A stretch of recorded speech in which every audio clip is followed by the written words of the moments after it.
आइए प्रभु के वचन की ओर थोड़ा सा देखें। 5 मिनट के लिए मैं आपको उत्साहित करना चाहता हूं। परमेश्वर का वचन आपके और मेरे लिए बहुत स्पेशल है। परमेश्वर का वचन हमें ये कहता है, आज सुबह अगर आप में से कोई दुखी है, निराश है, मुश्किल में है, परेशानी की अवस्था में है, मैं आपको चैलेंज करना चाहता हूं, आपको चुनौती देना चाहता हूं कि आप परमेश्वर के वचन को चुनौती दें। अगर आपके जीवन में मुश्किलें हैं, परेशानियां हैं, परमेश्वर के वचन को चैलेंज करें। प्रभु का वचन क्या कहता है?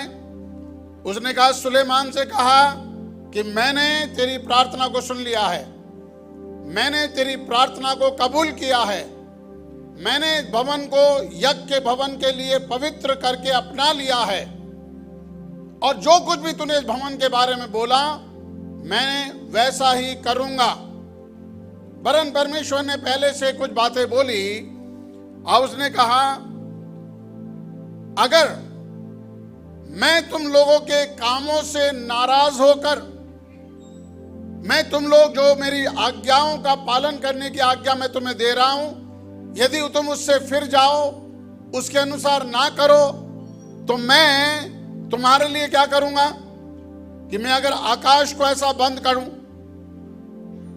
है ना, कि मैं आकाश को ऐसा बंद करूं कि मेघ ना बरसे, तुम्हारी फसलें ना हो।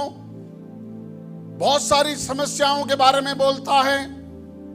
अगर ऐसा समय तुम्हारे जीवन में आ जाए, जो आज आप में से बहुत लोगों के जीवन में हो सकता है, यहां पे जो भवन बोला गया है, ये यरूशलेम के मंदिर को बोला गया है। यरूशलेम का मंदिर उस समय परमेश्वर ने उसे ग्रहण किया और पवित्र होने के लिए, अपना यज्ञ का एक स्थान होने के लिए चुन लिया।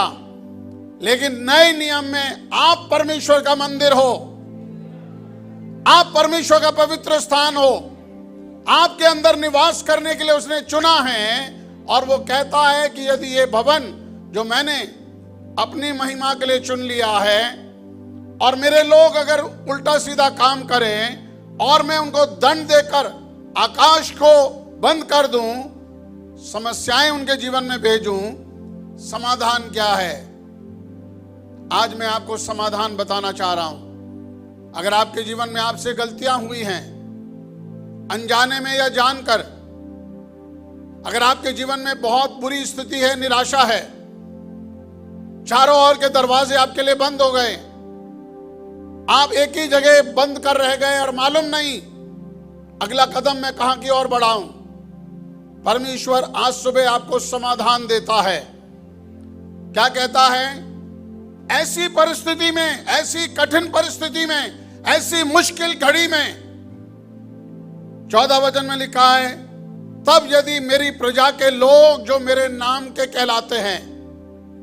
आप कौन हैं? परमेश्वर की प्रजा के लोग हैं जो उसके नाम के कहलाते हैं। अपने पड़ोसी को बोलो, तुम प्रभु की प्रजा हो, तुम उसके नाम के कहलाते हो।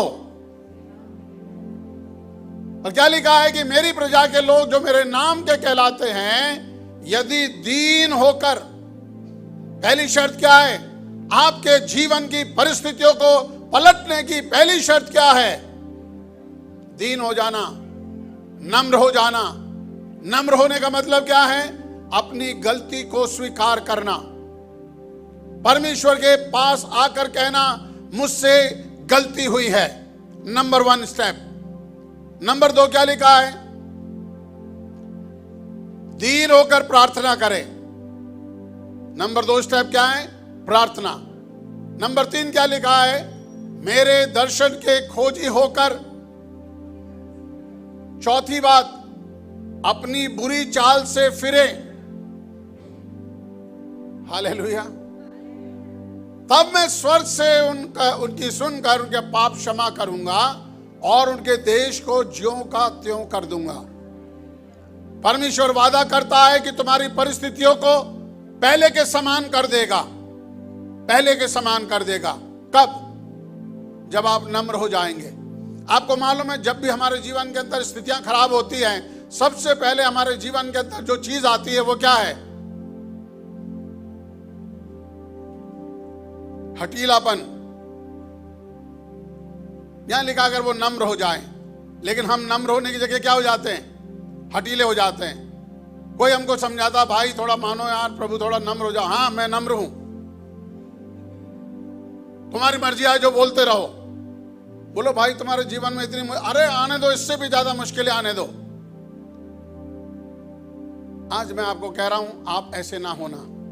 अगर आपके जीवन में मुश्किल है, प्रॉब्लम्स है, समस्याएं हैं, अगर आपके जीवन के अंदर सारे दरवाजे बंद हो गए, सीमाएं ब्लॉक हो चुकी हैं, आज एक रास्ता है। रास्ता नंबर 1 क्या है? अपने आप को दीन करें। और ये दीन कब होंगे मालूम है? जब आप अपनी परिस्थिति को पहचानेंगे। If you recognise your situation in your life, you will be humble. Bible में ऐसा लिखा है यहेजकेल के अंदर शैतान के बारे में, हे भोर के चमकने वाले तारे, तू देख तू कहां से गिरा है। तू जो सर्वांग सुंदर था, मणियों के बीच में चलता फिरता था, तेरा वैभव और तेरी शौहरत ने तुझे पागल कर दिया, और तू कैसा गिराया गया। लेकिन शैतान मन फिराने को राजी। आज आपको समझना है आप कहां थे। मैं कई लोगों को नाम लेकर बोल सकता हूं यहां से। तुम कहां थे? तुम जमीन पे पड़े थे, तुमने खुदा पे भरोसा किया, खुदा ने तुम्हें उठाया, आसमान पर बिठाया। लेकिन आसमान पे आने के बाद तुम्हारे जीवन में अंदर परमेश्वर के प्रति जो आज्ञाकारिता, जो समर्पण था, वो नहीं रहा, और इसलिए वापस आप ढलान पर आ गए, और आज आप उसी स्थान पर पहुंच गए जहां से आपने शुरू किया था। कर्जे में, मुश्किल में, दुख में, निराशा में, लड़ाई झगड़े में, परिवारों के अंदर अशांति, बच्चों के जीवन में टेंशन, क्या कुछ हो गया है। लेकिन यहां एंड नहीं है। आज प्रभु कहता है अगर तुम मन फिराओ, मेरे लोग जो मेरे नाम के कहलाते हैं, आप खुदा के नाम के कहलाते हैं, आप खुदा के चुने हुए हैं, आप खुदा के भवन हैं। अगर आप अपने आप को दीन करें और प्रभु से प्रार्थना करें, और क्या करें? और उसके दर्शन के खोजी हो जाए। आज से बोले, प्रभु इन सब बातों को मैं छोड़कर आज से वापस मैं तेरा पीछा करूंगा, मैं तेरे दर्शन का खोजी हो जाऊंगा। चौथी बात, अपनी बुरी चाल से फिरें। कई लोग हर शाम प्रार्थना करते हैं, प्रभु मुझे माफ कर, प्रभु मैंने गलती की है, लेकिन दूसरे दिन सुबह उठकर काम वही करते हैं जो अभी तक करते आए हैं। कई लोग मुझे बोलते हैं सॉरी सॉरी सॉरी, फादर साहब सॉरी सॉरी सॉरी सॉरी। मैं कहता हूं मुझे सॉरी बोलने से क्या फायदा, खुदा से सॉरी बोलो और फिर एक नया अध्याय शुरू करो।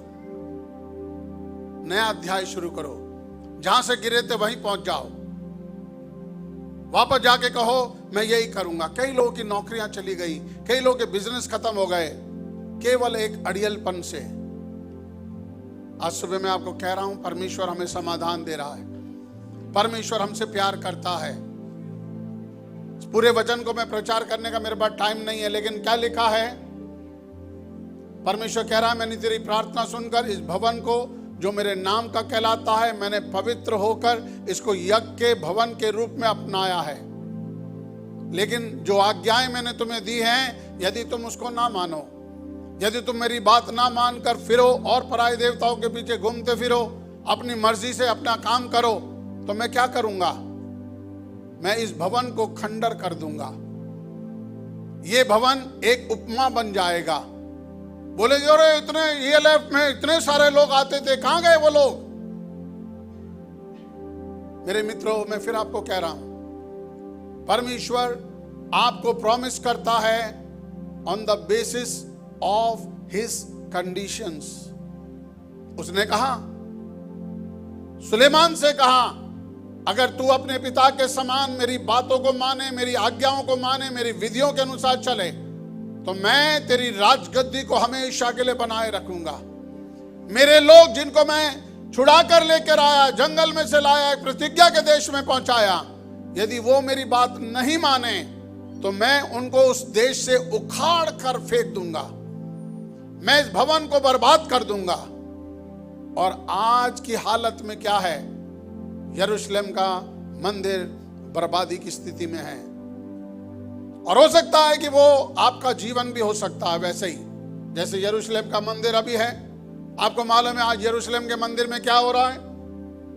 यहूदी लोग, जो मुट्ठी भर यहूदी बचे हुए हैं, वो हर सुबह जाते हैं और वो खंडर पड़ी दीवारों के अंदर छेद हुए हुए हैं, वहां पर लिखकर एक पर्ची लिखकर डालते हैं, हमने पाप किया है, हमें क्षमा कर खुदा, तेरे वचन के अनुसार इस भवन को फिर से वो महिमा दे। आप अगर नहीं बोल रहे, मेरी बात नहीं मान रहे, आप YouTube उठाकर नेट पर जाकर देख ले यरूशलेम के मंदिर के बारे में। आज जो वो एक दीवार है, एक ही दीवार बची है और उसके ऊपर लोग सिर पटक पटक कर रो रहे हैं, हमें माफ कर, हमें माफ कर। क्योंकि खुदा ने कहा, यदि मेरे लोग जो मेरे नाम के कहलाते हैं, यदि दीन होकर मुझसे प्रार्थना करें, मेरे दर्शन के खोजी होकर अपनी बुरी चाल से फिरे, तो मैं उनके देश को, मैं उनके जीवन को, मैं उनके परिवार को, मैं उनके बिजनेस को ज्यों का त्यों कर दूंगा। मैं सारी चीजों को पलटकर पहले समान, पहले से भी बढ़कर खुशहाल और बढ़िया कर दूंगा। क्या आज सुबह आप वो व्यक्ति होंगे जो कहेंगे, प्रभु मैं तेरे निकट आता हूं, मैं मन फिराता हूं अपनी बुरी चाल से? आप में से कई लोग बैठे तो हैं यहाँ चर्च में, लेकिन रोज शाम को आपका ठिकाना कहीं और होता है। मैं आप पे दोष नहीं लगा रहा, मैं तो ये कह रहा हूं, अगर आप अपने जीवन में, परिवार में, बिजनेस में परिवर्तन देखना चाहते हैं, अगर आप ऊंचाइयों पर जाना चाहते हैं, शाम का जो आपका माहौल है बदल दें। आज खुदा से कहें, प्रभु लौट कर मैं इन बातों में नहीं जाऊंगा, मैं इन मार्गों में नहीं जाऊंगा, मैं अपने घुटनों पे बैठकर तुझसे प्रार्थना करूंगा। ये सब कुछ बर्बाद होने में समय लगा, आज ही रात आपके लिए सब कुछ अच्छा नहीं होगा। You have to go through the process. आपको उस प्रक्रिया में होकर जाना पड़ेगा, घुटनों पे बैठकर खुदा से माफी मांगना पड़ेगा। परमेश्वर आपके लिए बड़े बड़े काम करेगा। खुदा इस वचन के द्वारा आपको आशीष दे। आज सुबह मैं आपको कह रहा हूं, मन फिराएं, लौट कर प्रभु के पास आएं, प्रभु आपको अच्छा करेगा।